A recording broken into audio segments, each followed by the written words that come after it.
Hello friends, welcome to Hyderabadi రుచులు. నేను ఇందిరా. ఈరోజు మనం మంచి ఫ్లేవర్ రైస్ చేసుకుందాము. జీరా రైస్, బాస్మతి రైస్తో చేసుకుంటున్నాము. జీరా ఫ్లేవర్తో రైస్ చాలా బాగుంటుంది. సింపుల్గా చేసుకోవచ్చు. ఏ గ్రేవీ కర్రీలోకైనా చాలా టేస్టీగా ఉంటుంది. నాన్ వెజ్ కానీ వెజ్ కానీ దేంట్లోకైనా బాగుంటుంది.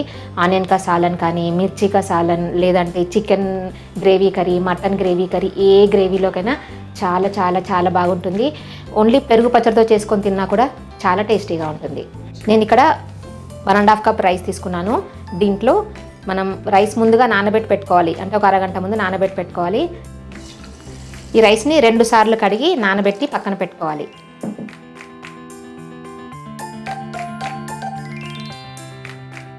ఇలా నీళ్ళు పోసుకొని పెట్టుకోవాలి. అంటే మనం వండే ముందు అరగంట ముందు నానబెట్టి పెట్టుకోవాలి. ప్యాన్ వేడి చేసుకొని దాంట్లో నెయ్యి వేసుకోవాలి. నేను 1.5 టేబుల్ స్పూన్ నెయ్యి వేసుకుంటున్నాను.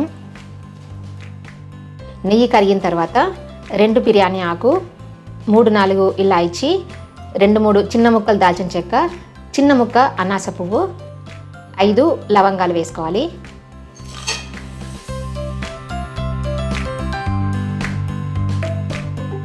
జీరా ఫ్లేవర్ రైస్ కదా, అందుకని 2 టీ స్పూన్స్ జీలకర్ర వేసుకుంటున్నాను.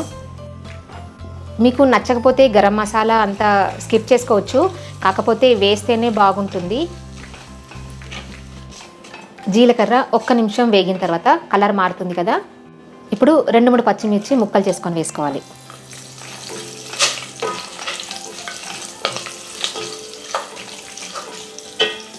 ఇప్పుడు దీంట్లో మనం కడిగి నానబెట్టుకున్న బాస్మతి రైస్ వేసుకోవాలి.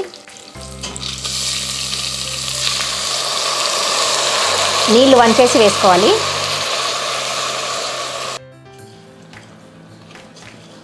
ఒకసారి బాగా కలుపుకోవాలి.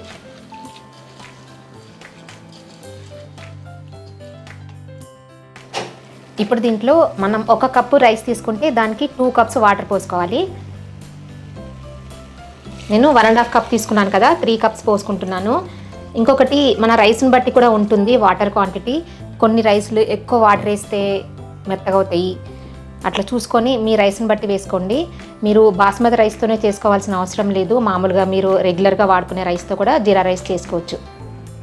స్టవ్ని హై ఫ్లేమ్లో పెట్టుకోవాలి. వాటర్ పోసిన తర్వాత దీంట్లో 1 టీ స్పూన్ లేదా టేస్ట్ తగినంత సాల్ట్ వేసుకొని కలుపుకోవాలి.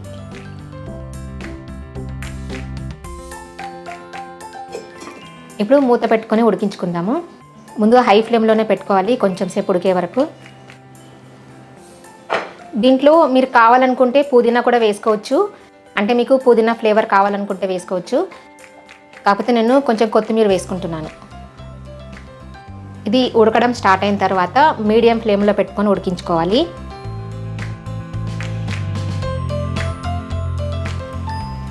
ఇది కూడా దగ్గరికి వచ్చేసింది. ఇప్పుడు స్టవ్ సిమ్లో పెట్టుకోండి. మధ్య మధ్యలో కలుపుకుంటూ ఉండాలి, పొంగకుండా చూసుకోవాలి రైస్. సిమ్లో పెట్టుకొని ఇంకో 5 నిమిషాలు ఈ నీళ్ళు కొంచెం తడితడిగా ఉంది కదా, ఈ నీళ్ళన్నీ పోయే వరకు ఉడికించుకోవాలి. మూత పెట్టుకొని సిమ్లో పెట్టుకుందాం. ఒక 5 నిమిషాల తర్వాత స్టవ్ ఆఫ్ చేసుకోవాలి. ఇది చూడండి, రైస్ అయిపోయింది. ఒక 5 నిమిషాలు మనం మూత పెట్టుకుంటే ఈ తడి కూడా మొత్తం ఆరిపోతుంది. అప్పుడు వేడివేడిగా సర్వ్ చేసుకోవచ్చు. అంతే, చూసారు కదా జీరా ఫ్లేవర్డ్ రైస్ ఎంత బాగుందో. చూస్తుంటేనే వేడివేడిగా తినేసేయాలనిపిస్తుంది కదా. దీంతో మీకు ఇష్టమైన గ్రేవీ కర్రీతో తీసుకోవచ్చు, లేదంటే పెరుగు పచ్చడితో కూడా తీసుకోవచ్చు. చాలా బాగుంటుంది. అప్పటికప్పుడు ఈజీగా ప్రిపేర్ చేసుకోవచ్చు. మీకు నచ్చిందని అనుకుంటున్నాను. నచ్చితే కనుక కింద లైక్ బటన్ కనిపిస్తుంది కదా, ప్రెస్ చేసి ఫ్రెండ్స్ అందరికీ షేర్ చేయండి. మీరు ఏమైనా సజెషన్ చెప్పాలనుకుంటే కింద కామెంట్ సెక్షన్లో కామెంట్ పెట్టండి. నా ఛానల్ని ఎవరైనా సబ్స్క్రైబ్ చేయని వాళ్ళు ఉంటే తప్పకుండా సబ్స్క్రైబ్ చేయండి. కొత్త వీడియో నోటిఫికేషన్స్ కోసం పక్కనున్న బెల్ బటన్ని క్లిక్ చేయడం అస్సలు మర్చిపోవద్దు. Thank you for watching.